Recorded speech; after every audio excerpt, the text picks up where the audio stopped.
getting ready to make this journey, Yeah. this cross-country journey, I had made the decision that I didn't want to remain in a commercial taxidermy studio where they mounted thousands of trophies every year for sportsmen all over the world. And through my visits to the Denver Museum of Natural History, I knew that I wanted to work in a museum. But what opportunities were out there, I had absolutely no idea. But I carefully mapped out a trip over a period of a year, and I saved every cent I could, and that wasn't an easy thing to do. And I would go to the library, and I would go through hotel catalogs and map out where I was going to be on my journey.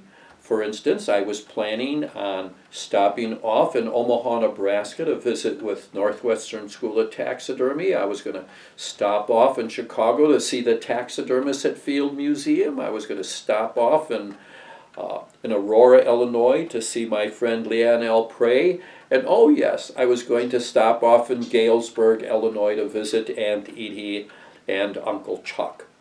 So, and then my continuing on, I would be stopping off at Union Station in Chicago, and then I would go up to Friendship and Adams to visit with family who I'd not seen in a year. And then from Chicago, I would continue on the rest of my journey. That would take me on to New York, take me on to New York City and Washington.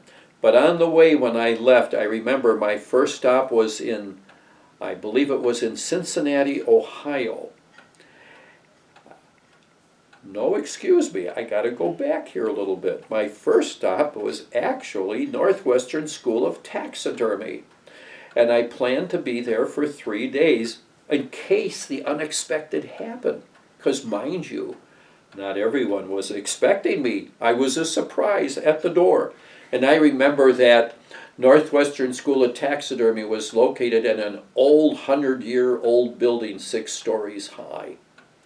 And I remember meeting Rex B. Elwood, who was the son of his dad. J.W. Elwood had founded the Northwestern School of Taxidermy.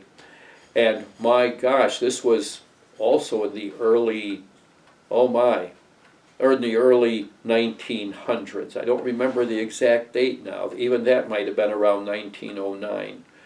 But anyway, Northwestern School of Taxidermy at that time was the only school of taxidermy in the world. And it was there that I took my correspondence course. And when I met J.W. Elwood, he was in a very nice office on the 2nd floor and dressed in a suit. I can picture him perfectly. And he was loved seeing my portfolio of pictures that I had put together.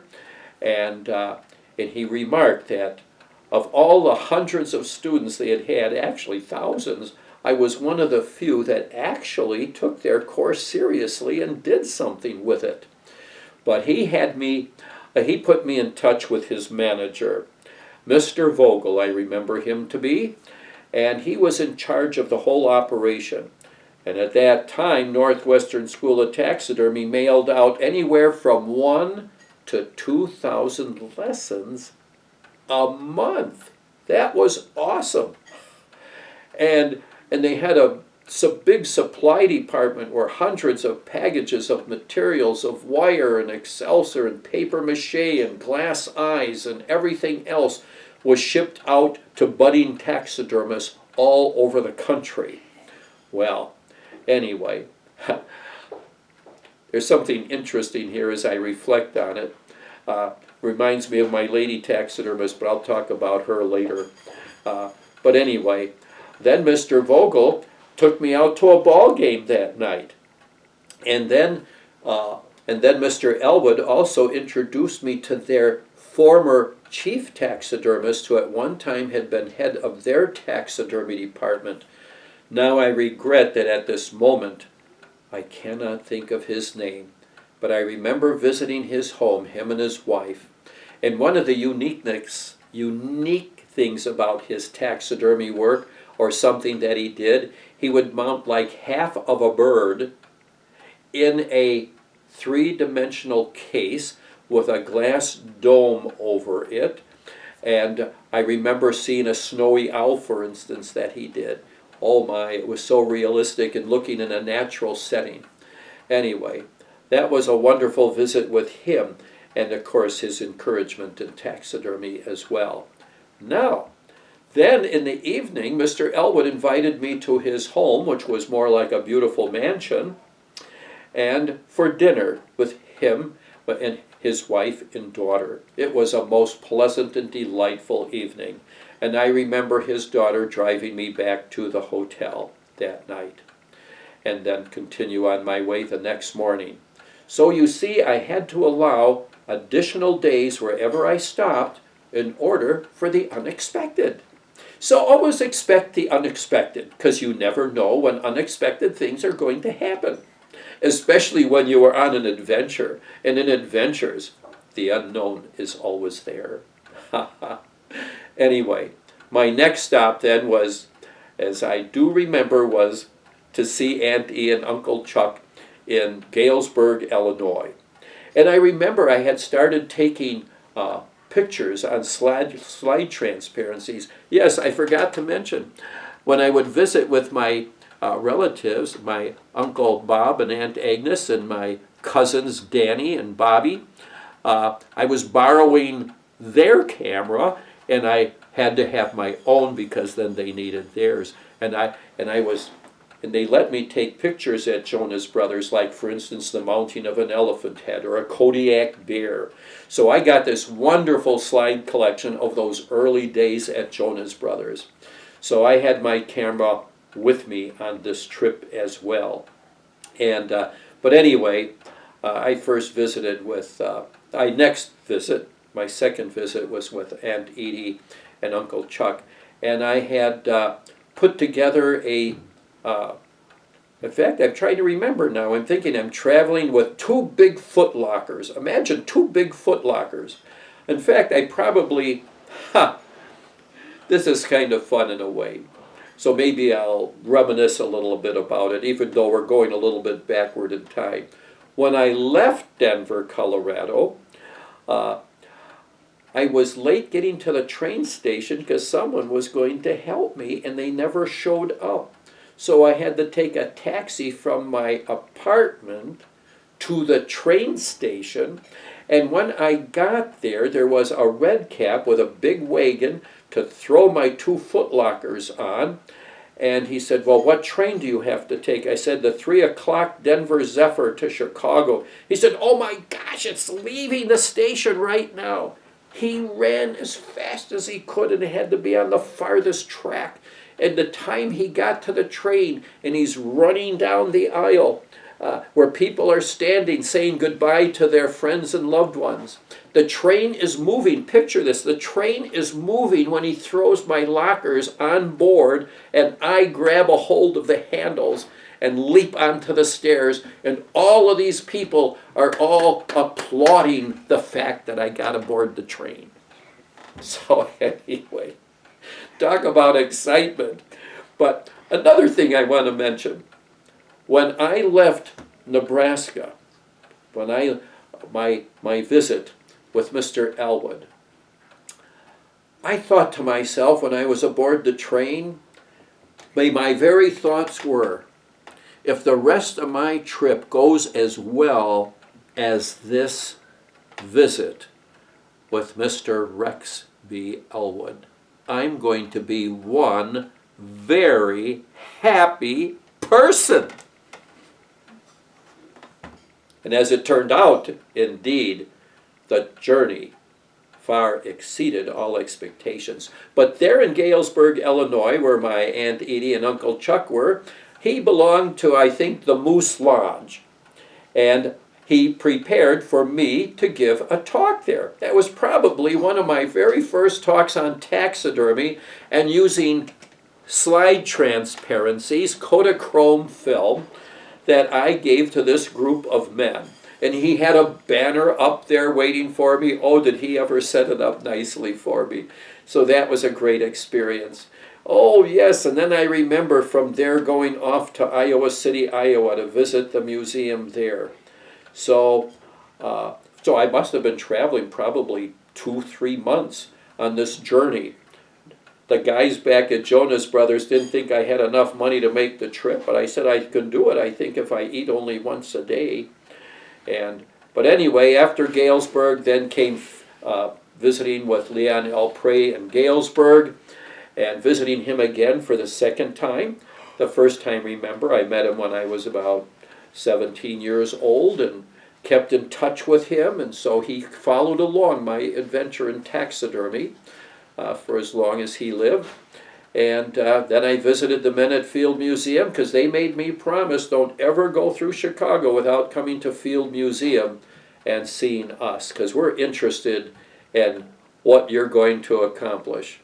And then from there I went up home to Friendship, and then for 2 weeks, and then I continued on my journey.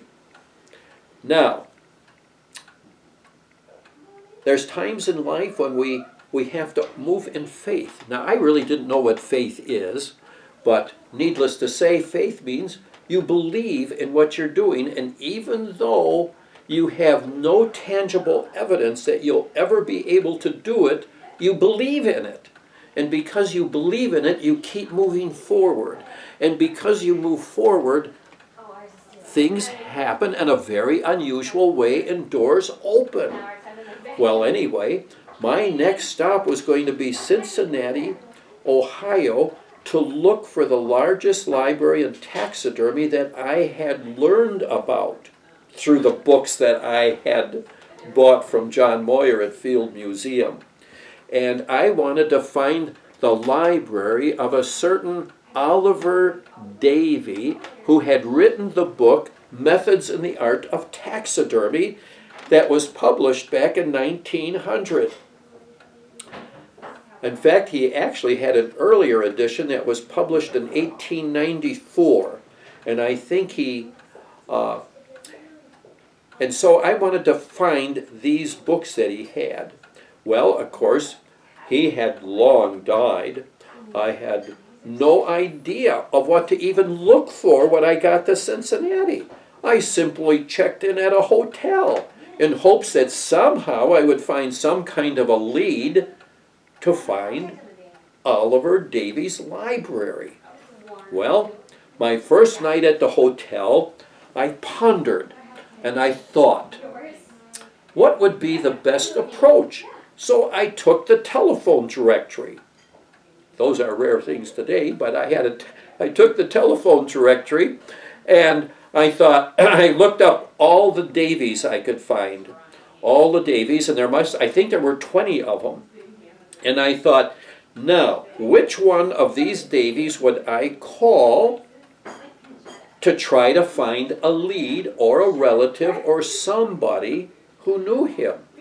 Well, I tried to decide which of the first names had kind of a rhyme to Oliver. So I picked out 3 names to call, and the second name I called was his son. And his son was the oldest of 7 children, and his son was about 74 years old. And, incredible as it is, his son had a jewelry store 1 block from my hotel, around the corner, on the 2nd floor. And so, of course, I didn't have to go very far to find him, and we had a most wonderful visit. And he was very fascinated by my story, and I showed him my portfolio of pictures. I showed him samples of my taxidermy work, because I had made a wooden box that fit inside one of my foot lockers that had the greeby I had mounted, and a squirrel and something else. And I showed in his portfolio, and he was very fascinated. He said, I have something I want to show you, he said. He said, my dad, and he also pointed out that his dad, Oliver M. Davey, was also personal friends of John James Audubon. Yeah, the great artist, naturalist of North America, John James Audubon. And he said, I once had a couple paintings by him here in my shop, and I foolishly sold them. But he said, I'm sorry to report to you that my dad's library was, I sold it to local book dealers because I had a family, help my mom take care of the other kids in the family. I think we're going to have to ask, I have to interrupt this program to ask a certain granddaughter to be quiet in the background.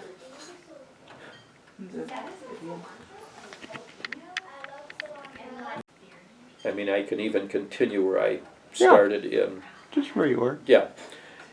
So I'm going to begin where I had begun when I got off the train in Cincinnati, Ohio, and checked in at a hotel. At that time, I had to take taxis wherever I went, and usually was the one who loaded my foot lockers into the trunk of the taxi cab drivers because usually they were not strong enough to lift up two very heavy foot lockers. The fact that I traveled in such a way is kind of amazing. But anyway, got checked in at the hotel, and I pondered how on earth I was going to find this library of taxidermy books. In fact, it numbered over 110 items, titles. And I thought, oh, if I could only add that onto the library that I bought from John Moyer. But how to find it? How could I find a relative or somebody that knew Oliver M. Davey? Well, I decided to look through the telephone directory. And in looking through the telephone directory, I looked up all the Davies that I could find. And I think I found around 20 of them. And then my next thought was, well, how I'm going to pick out now which one of these Davies to call. And I decided, well, why not try rhyming the first names with Oliver?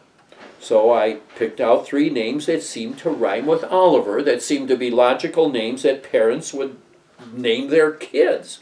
And so I started out, the first one, nope, wasn't them. The second one I called, however, the second Davy, happened to be the son of Oliver M. Davey, and he had a jewelry store only a block away from my hotel. And he had a jewelry store on the second floor of this building. And so I had the most wonderful time visiting with him. And of course I had my portfolio, so wherever I went I could show pictures of to everyone of the taxidermy work that I did and where I had been. And then I also had this wooden case of 3 mounted specimens of bird and mammals that I had mounted so they could see actual samples of my work. And Mr. Davey, as he's going through my portfolio, and he said, there's something I want to show you. And he said, and it's all the original plates that were drawn in India ink that illustrate my dad's book, Methods in the Art of Taxidermy, that was first published in 1894. He still had the original India ink drawings that were done by a noted naturalist at that time, Theodore Jasper. So anyway, he showed me, he took down this dusty package, opened it up so I could look at these plates, but he said, I want you to know they're not for sale. So I was very respectful of that, and so we had a wonderful visit. But what is interesting, on my return trip, I decided to visit him again, not originally intending so. And on the return trip, he said, I've decided I want you to have all these plates. And he gave me all these beautiful drawings that were done by Theodore Jasper that illustrated techniques in taxidermy, the different steps in mounting a bird or a squirrel or a trophy head. So they're of great historical interest. Now, from Cincinnati, Ohio, after visiting, and I wish I could remember his first name, but anyway, I had a wonderful visit with Mr. Davey, and then continued on my way. Catching the train then on to Rochester, New York. Now, there I wanted to visit a place called Ward's Natural Science Establishment that had been founded in 1863. And it was there that Henry Ward had established this company.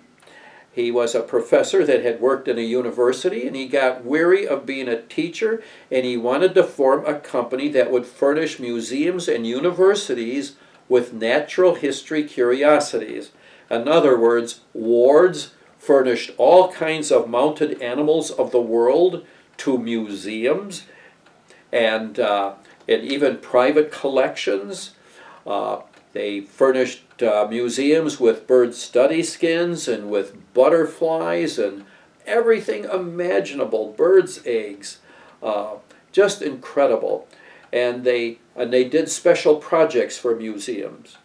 Well, anyway, I found them. I was at the hotel, and I looked them up in the telephone directory. Again, how that came in handy. And I discovered that they were still in existence. And again, what drew me to Ward's was Carl Akeley, who had so inspired my life when I was a kid and had continued to inspire my life.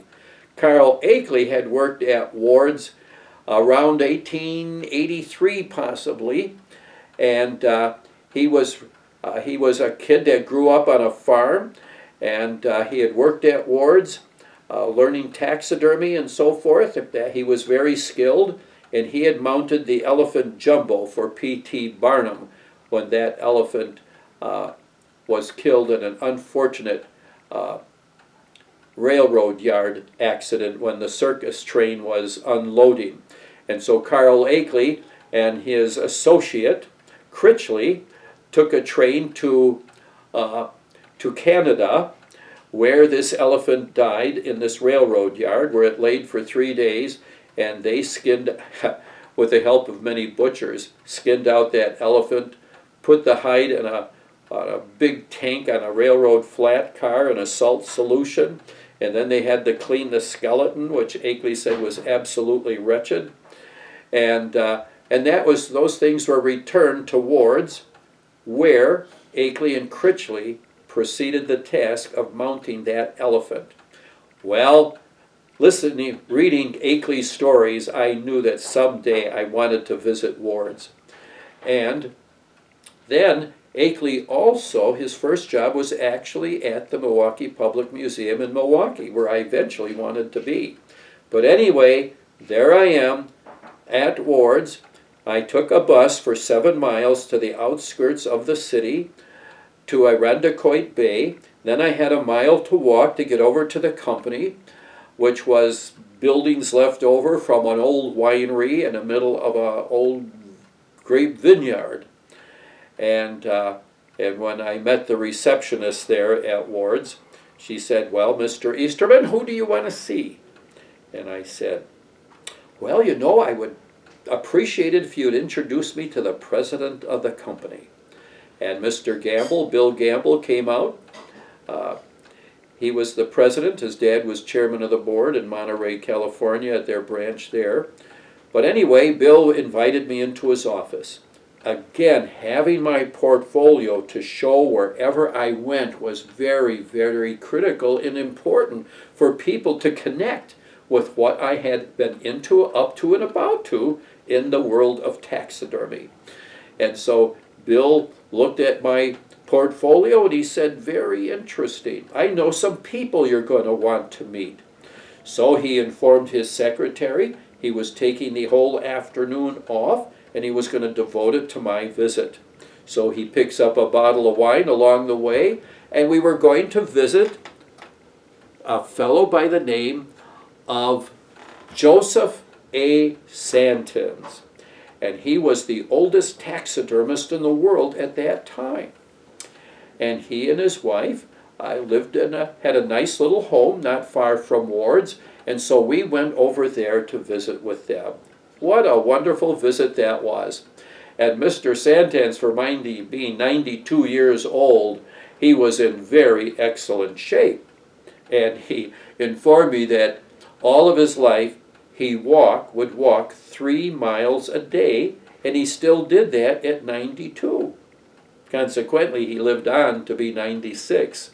And I was working with him for 3 years when I was at Ward's. But let me get this story into proper perspective, because after we visited with Joseph Santans this afternoon, Bill gave me the names of other people. Oscar Kirchhoff, who was an osteologist, putting together the human skull in an exploded fashion on an aluminum framework so you could see how all the bones of the skull related to each other. And then he introduced me to a fellow by the name of Darwin Platt. Well, of course, named after, guess who? Darwin Platt, the noted naturalist. And I visited with Oscar Kirchhoff at his home, and he told me many wonderful stories about the old wards, because these people I was introduced to were part of the old wards. But Oscar would come in and do these osteology projects for wards whenever he was needed. And then Darwin Platt, he was in his 80s, and he had a studio or a shop in downtown Rochester. And his specialty in osteology was taking the joints of the human bones, fitting them together in such a way that he could take a fiber material and recreate the what holds the bones together, and the cartilage, and the fiber. I'm trying to think what I want to call that. But anyway, these were so medical students could study the joints of the human body and how they fitted together. So anyway, I had a wonderful visit with him in downtown Rochester, and he took me out to lunch, as I remember, and at dinner, he introduced me to the first alcoholic drink I probably ever had in my life. He introduced me and invited me to try a sweet whiskey sour. Well, I must say I enjoyed it thoroughly. In fact, by the time that we were done with our conversation and everything and dinner, he said, "Let's have another whiskey sour." Well, after the second one, I think I noticed that I had a second whiskey sour, but I still had my balance. But whatever the case is, those were wonderful visits. And thanks to Bill Gamble, the president of Wards, he showed me the wonderful time that he did, and saw to it that I got a tour of the company, and it was just so fascinating. Now, from Wards, I continued on my journey to New York City. And there I was to meet at the reason I wanted to be in New York City to begin with was to visit the American Museum of Natural History, where, by the way, the film A Night at the Museum, part of that was filmed there. But anyway, now this has gone, again, I was traveling in June of 1961 when these visits were taking place on this long train ride. And so anyway, when I left Wards on to New York City and to the American Museum, I forgot one little detail here. When I left Wards, I stopped in Hudson, New York first, and there I was going to visit with Louis Paul Jonas, who was the youngest of the 5 brothers who founded Jonas Brothers Taxidermists in Denver, Colorado. But Louis, being the youngest, he wanted to specialize in doing work for museums. And he had bought an old dairy farm outside of Hudson, New York, which was an old whaling town in its day. And so he was out in the country. And so, and I remember staying at this little old hotel in Hudson, and I remember the fellow who owned the place. He was a single guy, a senior gentleman, and he told me when he was a young man, he had traveled the world, mind you, all by himself, with 2 shirts and 2 pair of pants. He was an interesting guy. I remember when I was there for Sunday dinner, and I had him make his roast duck for me. Well, anyway, Mr. Jonas, Louis Paul Jonas, had one of his workers, a young man, come and pick me up at the hotel and bring me out to the farm. And at that time, they were working on a dinosaur project in the barn. Mind you, he turned the dairy barn into his studio. And there they did these little miniature animals, and he sculpted all the animals of the world in miniature. And they were just beautiful creations and very expensive, but each one was hand-painted in oil color. But in the main studio, the barn, they were working on the dinosaur project for the Sinclair Oil Company for the New York World's Fair that was held, I believe, and I'm trying to think now if it was, oh, let me see here.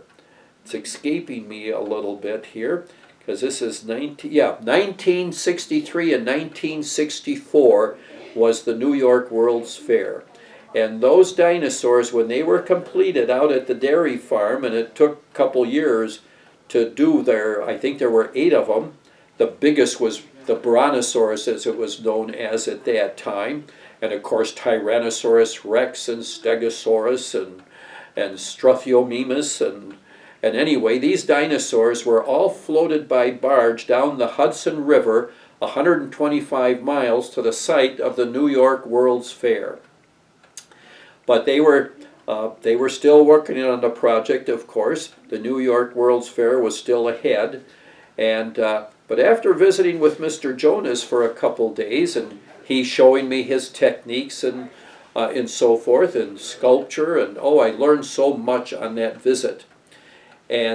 But when I was getting ready to go to New York City, that was my next stop, he told me, my son and I have a business trip in New York City, so he gave me a ride. They gave me a ride into New York City and to the hotel where I was staying.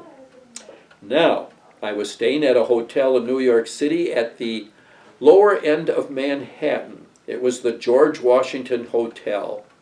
And the cost of staying at the George Washington Hotel in 1961 was $45 a week for a nice room and shower. But from that point, I walked all over Manhattan. Indeed. But the first thing I had to see was to get to the American Museum of Natural History, because I wanted to see African Hall. That was the great dream of the taxidermist, naturalist, explorer, inventor, Carl Ethan Akeley. That was his greatest crowning achievement. Mind you, he had worked at the Milwaukee Public Museum first, where I was eventually to be. Then he worked for Field Museum in Chicago for many years. And then he went on to the American Museum in New York City, which was his crowning achievement. Now, there's a lot of things just to say about Carl Akeley alone, but for the moment, when I went to the American Museum, it was to see his African Hall, in which there are 28, I believe, dioramas on 2 levels. There's a mezzanine. And this is all scenes of Africa and its wildlife. And he had the finest background artists and plant modelers and taxidermists. In fact, Mr. Jonas, who I had been just visiting, was one of those taxidermists who had served an apprenticeship under Carl Akeley in his day. And in the central part of African Hall is a herd of 8 African elephants, from the adults to a juvenile elephant. It was an awesome, awesome thing to see. I made an attempt to photograph the whole hall. Boy, I wish I would have had a digital camera back then. But anyway, while at the American Museum, and I want to point this out, before I had left seeing the family in Friendship, Wisconsin, while I was on this trip, I had written to the American Museum in hopes of reaching James Clark, who as a young man had worked with Carl Akeley back in the 30s. I think even before then. But anyway, James L. Clark had directed the completion of Akeley African Hall when Akeley died in Africa in 1926. So it was in the 20s and the 30s that African Hall was in production, and maybe even into the 40s. But James L. Clark, as a very young man, came and served an apprenticeship with Akeley and learned all of his techniques in large mammal taxidermy. Now, I'm going to be visiting with James L. Clark, and I believe he was in his 90s. And he had an office, the museum had a place for him to enjoy for the rest of his life. And so I visited him in his office, which might have been up in the second or third floor in one of the towers of the American Museum. And when I walked into his office, it was like stepping into a museum in itself. All these artifacts that he had from Africa, and all of his rifles and firearms, and all kinds of artifacts of the natives of Africa. And I remember in the office area of the tower, he had a huge sculpture of a rhinoceros that I think was probably about 3 feet long and a couple feet high. And in the other room, he had the sculpture of a Cape buffalo. Oh my, what an enchanting afternoon I had with that man telling me his stories. But here's what's interesting. Before I had actually left Friendship, he had sent me a postcard. This man went out of his way to send me a postcard, and he says, I'm looking forward to seeing you, and I have some things here, some booklets that I want to give to you when you're here. And those were things that he had written of taxidermy technique. So there that afternoon was James L. Clark and I, enjoying and reminiscing the days of Carl Akeley. You know, I love to tell people that when you shake my hand, you are only 2 hands away from shaking the hand of the great naturalist taxidermist Carl Ethan Akeley. Huh. Isn't that interesting?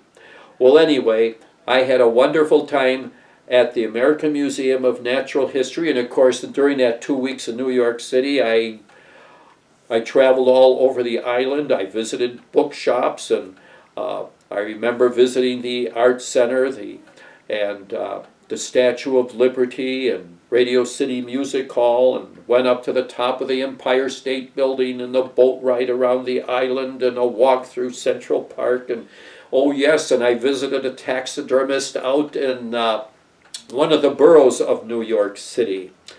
I'm trying to think now which borough that it was. But anyway, I can picture him. I can't remember his name at the moment, but I know I had to take a rather distant train ride to get out to where he was, and in a dangerous neighborhood besides. But it was at the middle of the day when I was visiting with him, and he had a couple things that James L. Clark had mounted. I don't recall how he came into possession of them, but quite remarkable. But I do remember that when 3 o'clock in the afternoon approached, this taxidermist that I was visiting in Brooklyn, I think it was Brooklyn, New York, he said, you have to leave now. This is a very dangerous neighborhood, and you cannot be here if it gets dark or late in the day. It becomes dangerous. So I had to leave him and then take the train ride back into New York City. So anyway, but it was after 2 weeks in New York City, I was then on my way to Washington, D.C., taking the train on to there. And I wanted to visit the U.S. National Museum and the taxidermy department there. And there I was to meet the staff at the U.S. National Museum of the taxidermy department, or the exhibits department.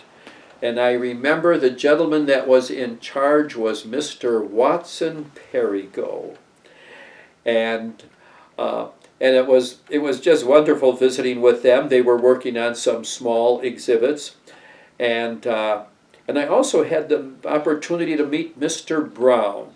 I'm trying to think if it was Mr. William Brown, but He was retired from the U.S. National Museum. He used to be the chief taxidermist and worked on some of the biggest, most marvelous diorama of North American and African animals. And I visited him at his home and had a wonderful visit with him. So anyway, there were no opportunities there in Washington, D.C., nor at the American Museum as far as having a job was concerned, but nonetheless, what a wonderful visit it was with all of these people. Now, as I continued my journey was now to return to Denver, Colorado, and return to Jonas Brothers. And so I had to return to New York City. I had a round-trip railroad ticket, and then back to Denver. Now, here is where the unexpected happened. As the train, as I was only 20, train was heading west, and I was approaching Rochester, New York, where I had been visiting Ward's, and 20 miles from the station, I decided to stop off at Ward's again and say hello to Mr. Gamble, the president. Now, at that time, there were still telephones hanging outside the railroad station. And when I got off the train, the first thing I did was call up Mr. Gamble, the president of Ward's. And his first words were, "Floyd, how good it is to hear from you. What do you plan on doing now that your trip is complete?" I said, "I'm returning to Jonas Brothers in Denver, Colorado." And he says, "Well, I have an idea." And he said, "and this is going to be Ward's contribution to your career in taxidermy." He said, "I'm going to give you a job here at Ward's in the osteology department, and in your spare time you can work with Joseph Santans, because I think it's important at his age," and it was 92, "that he impart as much of his knowledge as he can in mounting small mammals and birds to you that he can." And so I was so thrilled and so excited that when I got to the hotel that day, when I got to my room, I literally jumped up and down on the bed in my stocking feet. I was so excited and so thrilled that evening I jumped up and down on the bed, thinking I'm now going to work for Ward's. So the plan was that I would continue on home to visit with family. And now this, mind you, was getting to be the end of June, and I was going to visit with family in Friendship, Wisconsin, and then return to Ward's September 1st. And that is what I did. We still going okay? Yeah. Yeah, just checking. All right. So, it was just a wonderful experience to look forward to. Ward's was such a neat place because it was Ward's Natural Science Establishment, as it gives the clue, was serving universities and schools, high schools, grade schools, with all kinds of things. Well, when I say all kinds of things, what? Well, for instance, they had a department that was devoted exclusively to rocks and minerals, and so many schools who teach geology, for instance, they would get their materials from Ward's. And they had a department of microscope slides of everything imaginable. They had a catalog of microscope slides on. And again, universities and schools taking advantage of all these materials. And the osteology department where I worked was the preparation of all kinds of skeletal material. Now, I worked on that side of osteology, in which I prepared dog and cat and ducks and chickens and fish and mud puppies,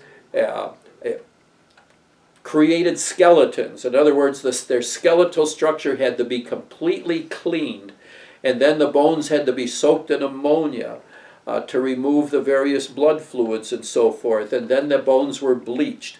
But the ligaments were kept to hold the bones together. Just the muscular tissue was removed.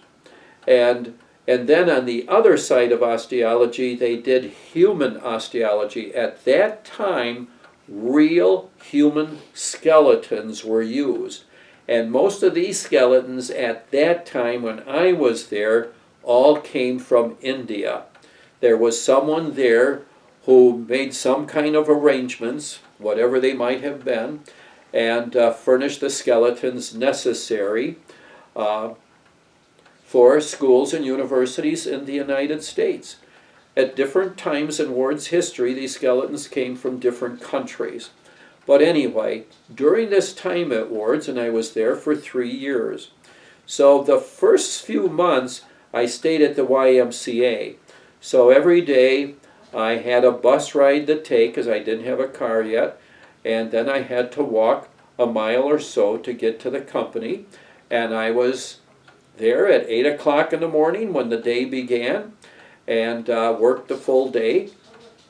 And as I became established, and arrangements were made for me to work with Mr. Santans, the President of Ward's put me in touch with a trapper so that he could assist me in collecting animals such as raccoon and opossum and gray squirrels and red squirrels and and then I had another friend who worked in osteology, and he collected birds for me like partridge and ducks and geese. I had a chance to do taxidermy on quite an interesting variety of things. But this is how it would work. Joseph Santans would come in on a Saturday at 7 o'clock in the morning, and someone would pick him up at his home, and we would work from 7 in the morning until 4 o'clock in the afternoon.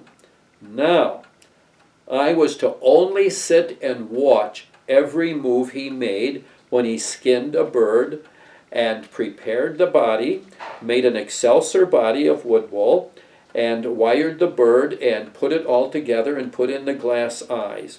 Well, sounds a little bit simplistic, but there was a process involved here in the way he skinned the bird and prepared and cleaned the skin. And but he worked very fast. His reflexes were like that of a teenager, yet here he is 92 years old. But I would sit him and watch him skin and mount a bird from beginning to end and put it on either on a tree branch or a pedestal. And there was no talking. He said there will be no talking. You are only to watch every move I make, and then when you then mount something for me to see and check over, he said, I expect you to take 15 minutes for every 5 minutes that it takes me to do something. So that on his visits, a week apart, and maybe even 2, I would have taxidermy work I completed, like a squirrel, for instance, for him to check over and critique and give me any suggestions. So anyway, then we would even go out together, out into the old vineyards there of Irondequoit Bay, looking for tree limbs and things like that to mount specimens on. And I mean, walking with Joe Santans was like the same as walking with a young person, for all that matters. It was foolish for me to be concerned about him because he was a very strong guy. He was tall. He was taller than I am, and very rugged. And his his hands were even a little bit gnarled. He had worked with arsenic all of his life. And arsenic, if it gets into sores or cuts in your skin, it can cause the skin to fester or the joints in your hands to hurt. The fact that he was still alive after a lifetime working with arsenic was probably very remarkable, but that's what we worked with when we were working together. He'd make an arsenic soap and coat the inside of the bird skin with the arsenic soap. He said the purpose of that was to give the bugs a bellyache. It wouldn't keep them from necessarily eating the mounted bird or animal, but the arsenic would give them a bellyache. Now, something interesting I want to point out when working with Mr. Santans is that he was times very rough, even rough in his language, and I would wonder to myself, why does he talk to me like that? You know, like telling me that was a disgusting job. It looked like an old washerwoman had stuffed that thing. You know, being whatever it was. I think I remember mounting, I think it was a pheasant. But anyway, and I think to myself, why does he talk to me like that? He's not going to discourage me. I'm going to keep going. I don't care how he talks to me. But later on, after the 3 years working with him and seeing him for the last time, he told me, he says, I was deliberately rough with you because I wanted to make sure you were very determined that you were going to succeed. And he said, I only worked with 2 men in my entire life. And he said, and of the 2 of you, he said, I believe you are going to succeed. And so anyway, he and his wife then, during the last year that I was there, they had moved from their house into a special retirement center where they could have their own apartment. And he and his wife had been married, and it might have been even a little longer, but when I knew him, I think at 92 he and his wife were married 65 years. And then you figure he lived yet another 4 years, and I think she was still living during that time. So they had a remarkable, happy life together, and she enjoyed taking care of her husband, and of course they enjoyed each other. They never had any children of their own. So, anyway, I was with Ward's for 3 years when my time at Ward's then came to a close. And then there's more to the story from this point on, but I will pause here at this moment in time.